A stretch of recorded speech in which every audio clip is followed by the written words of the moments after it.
You're listening to The State of Work, the podcast by Lano. The State of Work is about finding your place in the changing world of work as an individual or an organization. In each episode, we dive into some of the benefits and limitations we face when it comes to remote and flexible work. We talk about how we work, how we hire and manage people, and how we live in this increasingly global workplace. I'm your host, Maddie Duke, and this episode marks the beginning of a new series of mini episodes called Success Stories, where we'll chat to individuals about their lived experiences of working in remote or global teams. My first guest is Halley Bennett, Head of Marketing here at Lano. I chatted to Halley about what it's like to kickstart your own remote journey, as well as what skills are crucial to managing a team remotely. I'm speaking now with Halley Bennett, Head of Marketing at Lano. Halley's joining us from Madrid. Welcome, Halley. Hi, Maddie. Thanks for having me. I want to talk to you about your experiences of working remote. So through your career, you've had the opportunity to both go remote and to start remote. And I'm really looking forward to hearing about your experiences of that. How long have you been working remote? So I've been remote for coming up on 3 years now. During that entire time based from Madrid. Okay. And what started your remote journey? Was it something that you pushed for from an employer? Like, can we make this happen? Or is it something that you went into?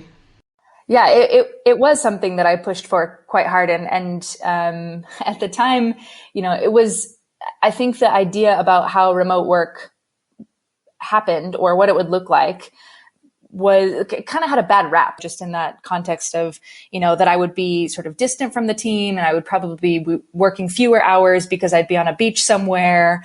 And so I kind of started my journey of pushing towards a remote position.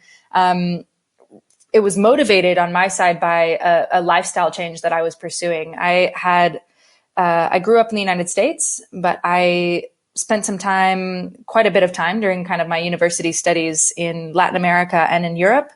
And when I kind of finished my studies and was thinking about where to start my life, I wound up in Madrid and actually have kind of accidentally fallen into the majority of my adult life has taken place here. So I kind of fell into life in Madrid. And after a number of years, I had an opportunity to go back to the United States to pursue some career growth. And which was really fantastic, spanning kind of 2 different locations, 2 companies, wound up working for a fintech company called Prodigy Finance in New York City. And then had the opportunity with Prodigy Finance to spend some time in their London office as well as in their Cape Town office. And kind of at the end of each of those stints when I was supposed to go back to New York, I was really finding that was not that wasn't exciting me anymore. I didn't want to live in New York City anymore. I wanted to come back to Europe. I really was missing the lifestyle that I had in Madrid. And I was just so sure that I could make it work. And that in fact, it would be an improvement because I would be in a better time zone with respect to London and Cape Town, where the company that I was working for, Prodigy Finance, had their kind of main offices. And so I really went about kind of like building up a business case for what would my remote engagement with them look like? What kind of steps would they need to pursue to make that happen? How much of that would I be willing to take on, which was a lot, kind of preface. But yeah, so it was definitely like a pitch from my side. And I was really fortunate to make it happen. And you spoke kind of at the beginning about like the difference between going remote and starting remote. That was absolutely a scenario where I was going remote. So after spending 2.5 years in the company, really trying to engage them on the idea that I could do my job even better if I was based from a location that would make me really happy, keep me in the right time zone, and be beneficial kind of all around for the organization, even though I wouldn't be in the same location as the rest of my colleagues. Well, good for you for making that happen and making that pitch. It's really cool to hear about someone making a bold move like that. What are some of the things that the company had to do to make that happen? Like, we've talked a little bit on the podcast about compliance. Yeah. How did you go about working with them to navigate the kind of contract and tax system and find the right setup for where you were living and where their offices were based? It was a wild ride, I can say, and I've learned so much since then, and really like accelerated that in the last couple of months, getting to know the products at Lano so much better, many of which I wish I would have known about when I made this change. So on one hand, we spent a lot of time in the organization looking at how exactly, as you say, like how would the contract work? What kind of status would I need in Spain versus what kind of status would the company need to, use to classify me as an employee of their London office is how we decided to pursue it. So I became employed by their London team, but living in Spain and navigating the kind of tax environment for that, as well as we were really fortunate in that I didn't have to, we didn't have to navigate much in terms of kind of my residence status. I already had a permanent residency in Spain. So that was kind of one less thing to worry about. Ticked. Yeah, exactly. But the tax situation was definitely work in progress. We made an agreement as an organization that I would figure out on my own how taxes would work for me, and the company would navigate how taxes would work for them.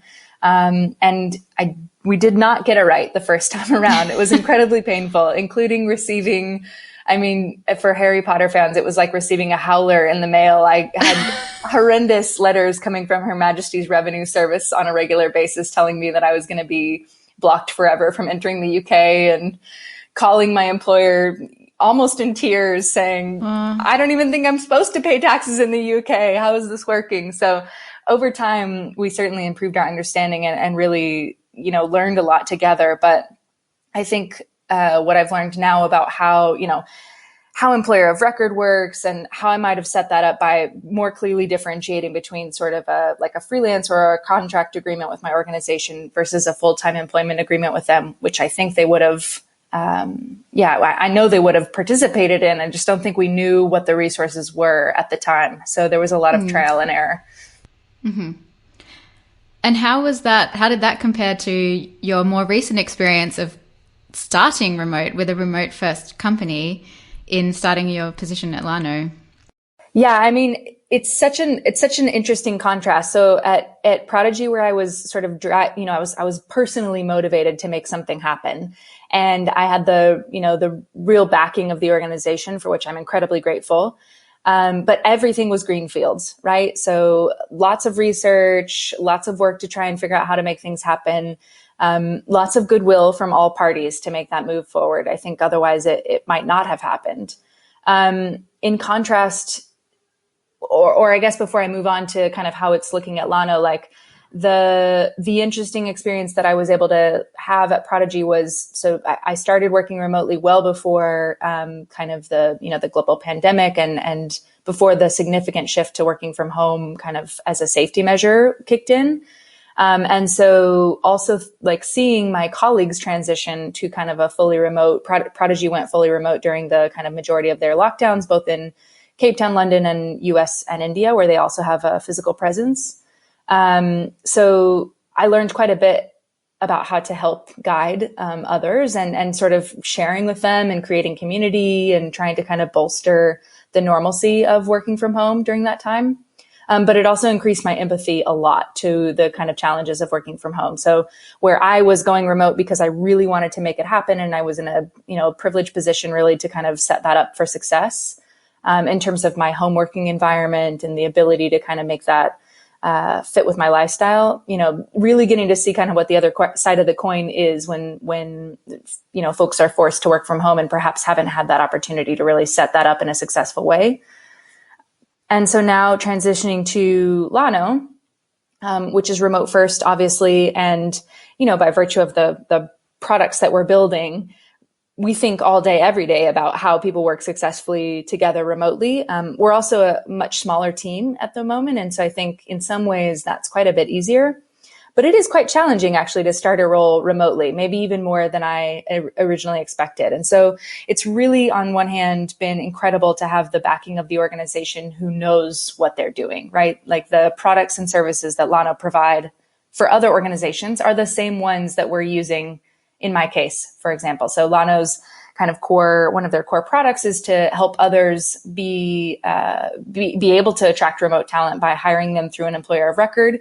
We work with a vetted network of partners really that give us incredible global coverage. And I'm fortunate enough to be hired at Lano through one of those same employers of record, which means my contract in Spain is localized. So I get to benefit from, all the normal kind of perks and just kind of normal day-to-day stuff when it comes to how I get paid, how my contract looks, the, time off and the expected sort of T's and C's of working as a traditional employee in Spain are available to me through that type of arrangement. So not having to navigate that alone has been incredible, to say the least.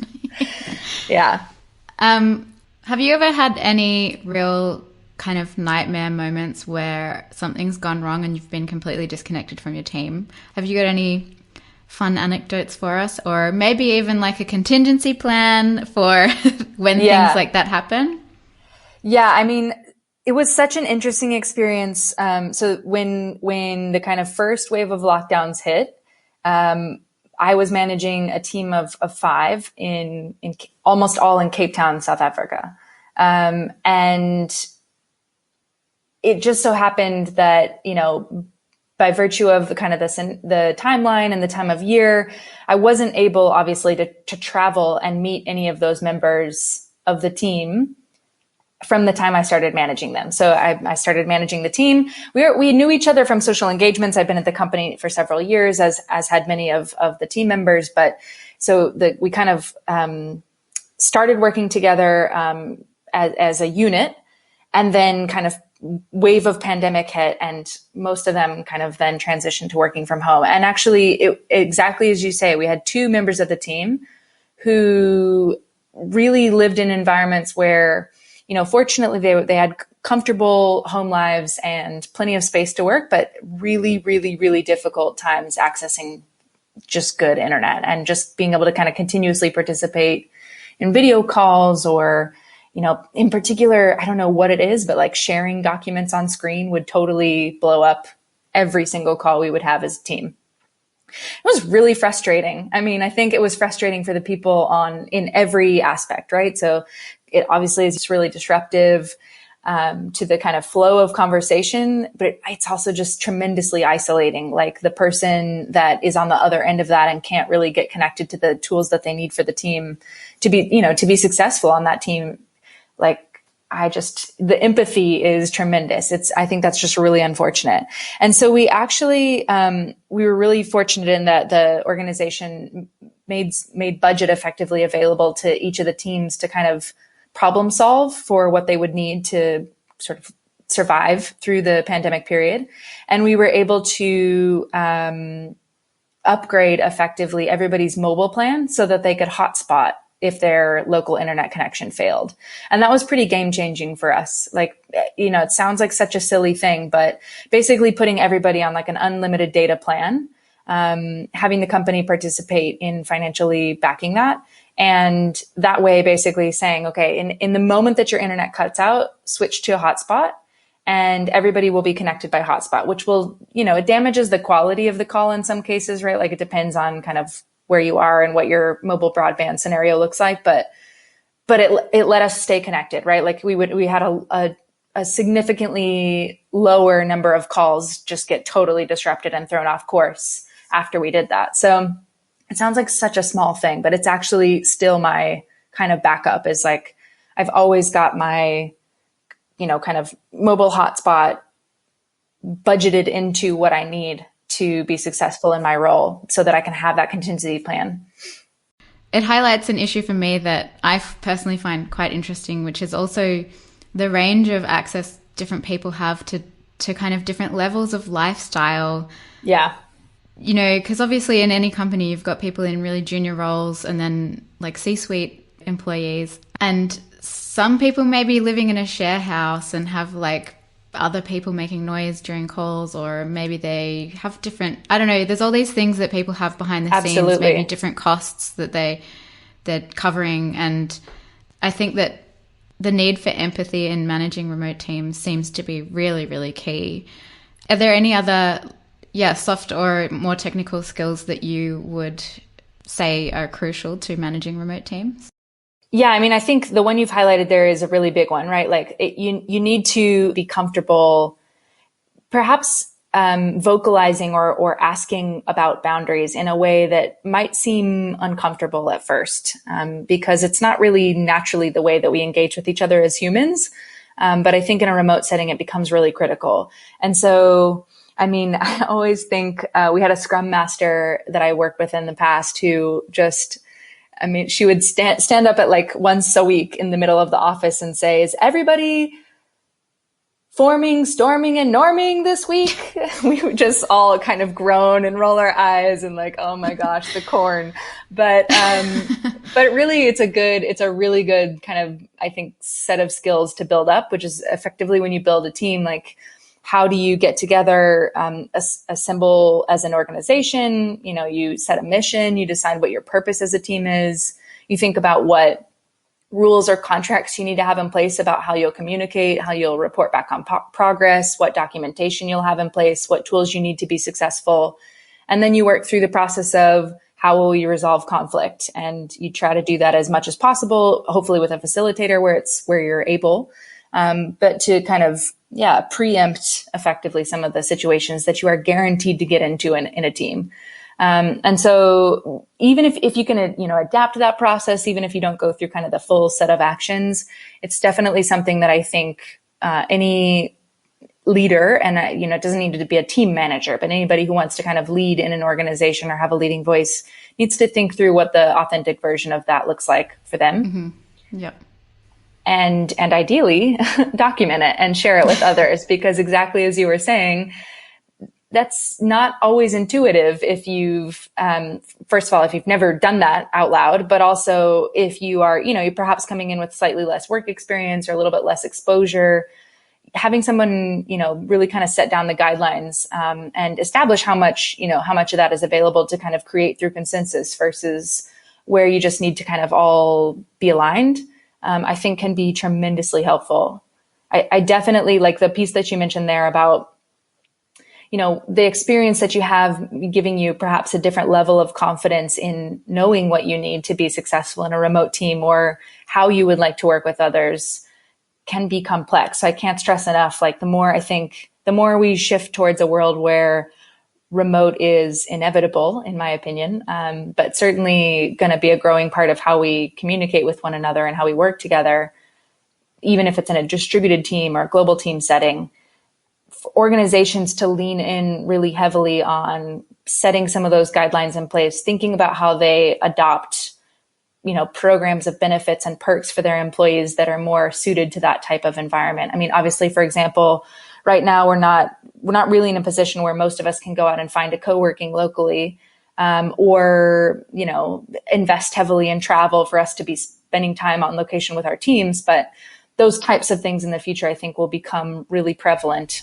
Or at least I hope so. Yeah.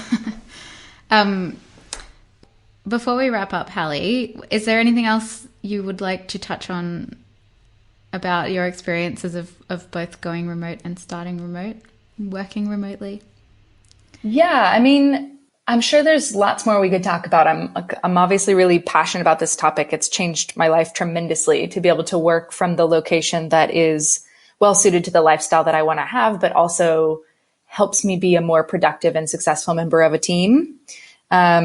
I think I guess if I was like making a call into the world of the internet where people are listening to ideas about remote work, I would say, I think moving away from this concept of remote being kind of black and white at one end of the spectrum, either everybody working from home and trying to juggle educating their children, walking their pets, cleaning their house, making their lunch, and leading conference calls, through to I'm a digital nomad and I'm on a beach somewhere in remote, the Andaman Sea or something. Like the world of remote work is a much broader spectrum. And I think, sitting down and conscientiously designing the model that will work for your organization or for you as an individual contributor is an often skipped first step. And I just can't shout enough about how I think the more we refine those models and create a common vocabulary for that, it will actually really improve the way we work together, remote, in person, globally, hybrid, whatever.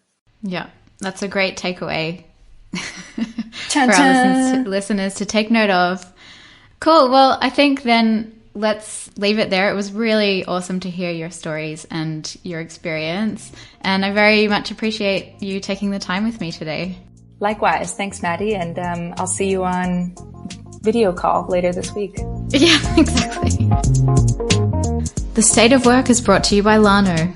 The Lano platform has everything you need to grow your global team. Find out more at lano.io.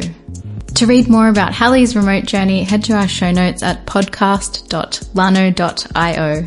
Thanks for listening and see you next time on The State of Work.